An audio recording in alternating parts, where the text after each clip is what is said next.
In this video, I wanted to take you through an adventure of exploring some of my favourite places in London by foot, including some scenic bridges, busy markets, and classic landmarks.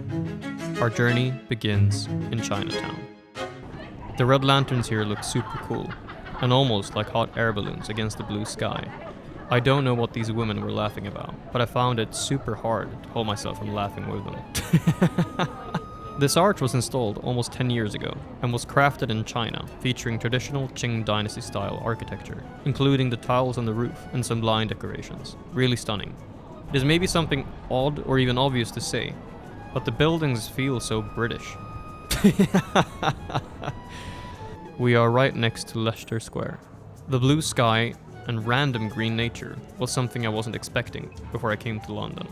There are so many people from so many different backgrounds, and it really made me feel alive while walking the streets. Here is some McDonald's, classic British cuisine. Gotta have me some Mac and D's. This building is the Canadian House, which as we all know is a classic British landmark. Though those pillars sort of makes it look more like a Greek temple than anything else.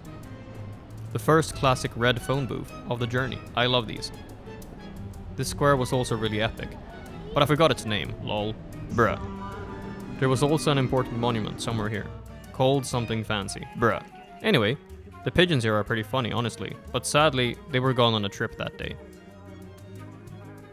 Oh, and this is like some holy thing. Yeah, that's right, I think. Bruh. I saw so many people crossing the streets wildly here.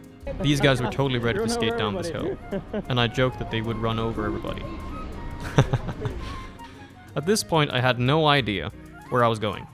I found a cool alleyway, and I was trying to get up on some kind of interesting bridge or path, and ended up asking a local for directions. They just told me to keep going, lol. Not super helpful. The red brick facades reminded me of school corridors. I guess I found this cool bridge path kind of thing, though this part felt like more like what prisons look like in movies. I could now see Hungerford Bridge, which is what I had asked for directions towards, so that I could cross the water. The bridge was actually really cool. I liked the architecture of it. There is the London Eye, though sort of covered by the train rail. The train moves so slowly though. How do people get home on time? Bruh. Ooh, shiny green trees. Whoa, such a beautiful river. Must be famous or something. There were a lot of nice restaurants here. Too bad I had to keep on walking and filming just for you guys. Bruh. Just kidding. Chill. Honestly, I could totally live here. Bruh. When it is good weather. Bruh. Especially when it's sunny. And when I don't have to work. I ran into some Spanish festival, I guess? I sort of felt like joining in, but again, had to keep moving just for you. Okay, everything is so picturesque, but these stairs are so dirty. You. Oh, what? A blue bus? We've only seen so many red so far. I didn't know there were blue ones as well.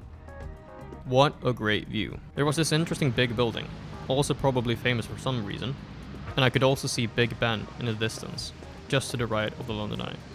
This lady's heels were super loud. Jeez. I took a short break and teleported to Tower Hill to see the Tower of London and Tower Bridge. Nope. Heck, I got bamboozled. Can't walk down from here. Had to go around like crazy. This fish fan looked pretty cool though. Aha, it welcomed me to the Tower of London. Finally, the right path. So many drawings on the walls down here. That's crazy. Whoa, there's the tower. You see, most people might know some cool history facts about the tower or look it up and tell you guys, but I'm not doing that, so just enjoy the view.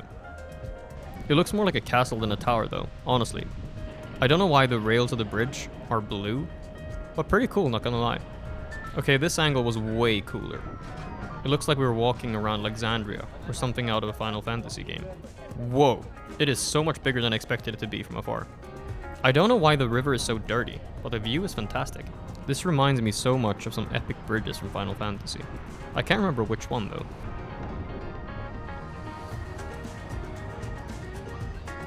It was super windy, and the blue on the bridge sort of made this look a little like out of a Simpsons cartoon. Back onto the walk. Oh, and curving down this path here I guess, so that we can walk along the river. They were firing the cannons that day, to honor the king's birthday.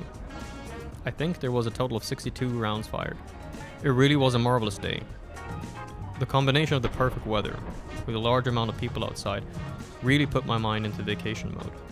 Now we start to enter the busier areas, starting with Hayes Galleria. Also, if you want, I can definitely upload the full length of these walking tours without my narration. So, if many of you mention it in the comments, I consider doing that.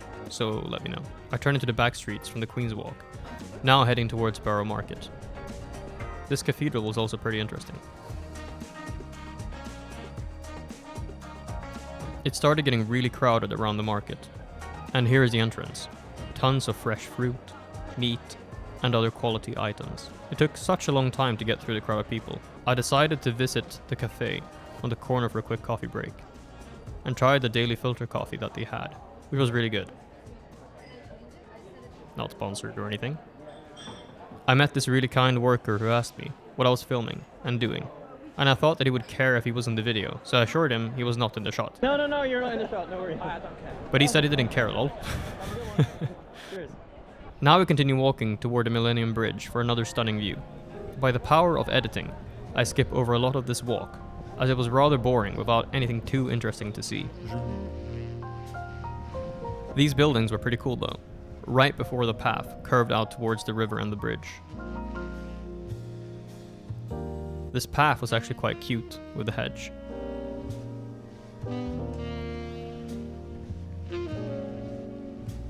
There was a nice park right next to the ramp of the bridge.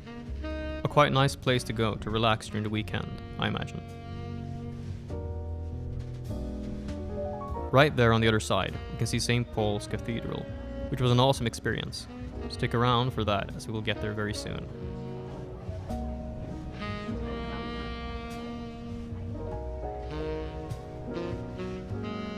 What an absolutely incredible view. Did you know that the Millennium Bridge is also called the Wobbly Bridge? As when it opened in the year 2000, people who walked across it noted that it was shaking a lot. So much so that they had to close it down just 2 days after opening it, and spent 2 years on reconstructing it. Quite crazy, but really cool architecture. You might also recognize it from Harry Potter, as it was destroyed by Death Eaters and the Half-Blood Prince.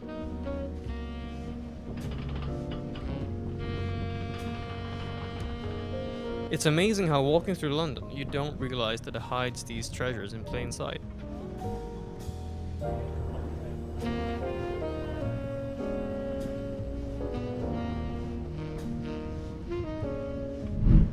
We finally arrive at St. Paul's Cathedral.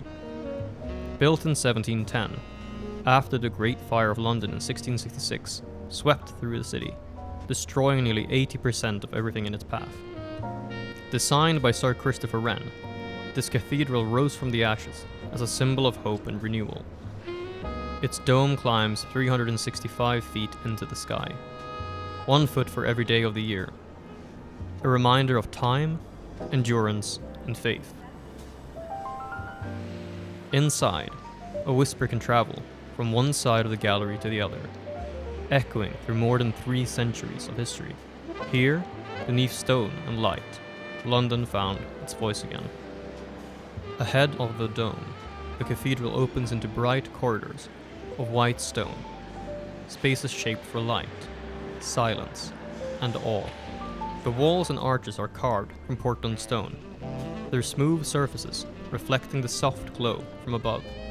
Overhead, the ceilings unfold with intricate ornaments, carved leaves and flowing patterns, shaped from plaster and stone, each one catching the light in its own quiet way. Every detail leads the eye forward and upward, guiding you toward the narrow stairways that wind their way to the heights of the cathedral and the sky beyond. The climb to the top of St. Paul's is 528 steps, from the cathedral floor to the Golden Gallery.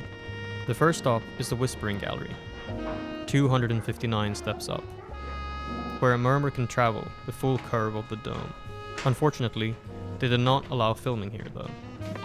Above that, a narrow staircase winds through the inner dome to the Stone Gallery, 376 steps high. The view here was fantastic. I could see so many cool places of London from a slightly higher vantage point, but wait until we get to the top. From there, the walls tighten and the light thins. The path becomes a spiral of cast iron stairs hidden between layers of stone.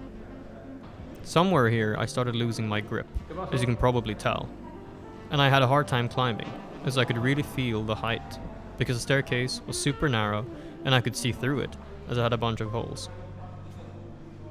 Casi estamos. This last part here was super narrow and hard to get through. I met some Spanish people, and we had a good laugh together about there being so many stairs, and also wondering how we were going to get down afterwards.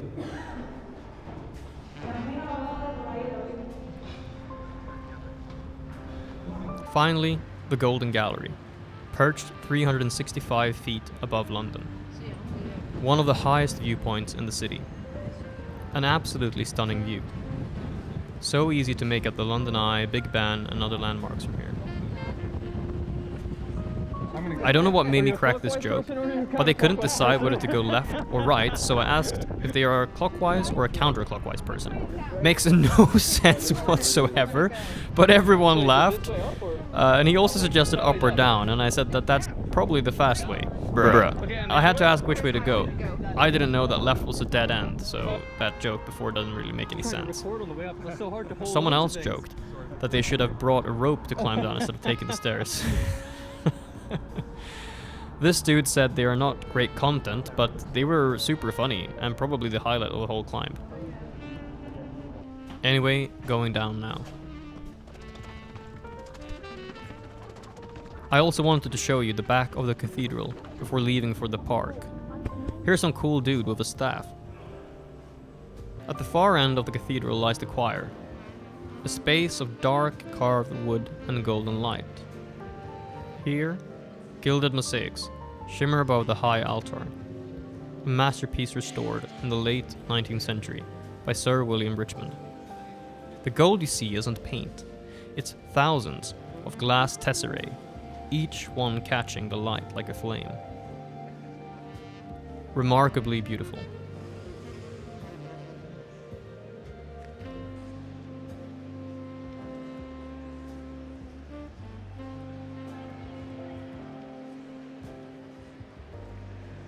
We will end the video with a stroll through Hyde Park and Kensington Gardens. By the power of editing, let me take you there. It was such a beautiful sunny day, perfect for a stroll through the park and gardens. Hyde Park was created in 1536 by King Henry VIII, who seized the land from Westminster Abbey to use it as a royal hunting ground. It was opened to the public in 1637 by King Charles I, making it one of London's oldest public parks.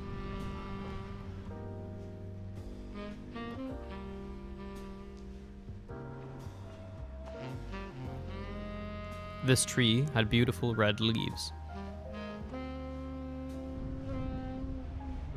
The view from Serpentine Bridge was stunning.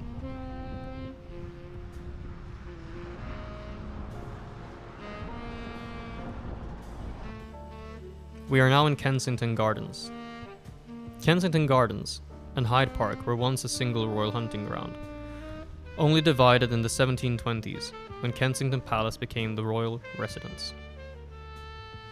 This is the Round Pond, which was created in 1730 for King George II, a perfectly symmetrical lake designed for royal sailing models, and today a favorite spot for families, flying model boats and watching the swans drift across its surface. Watching these birds swim around and bask in the sunlight reminded me of how the simple things in life can bring about a vast amount of joy.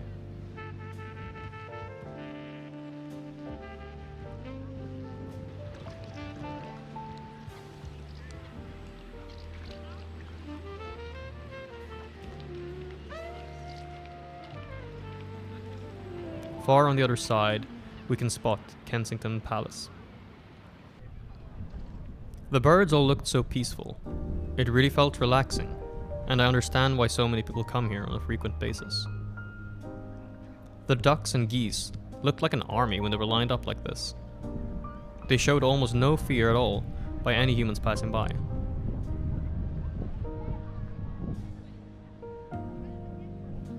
A truly marvelous view.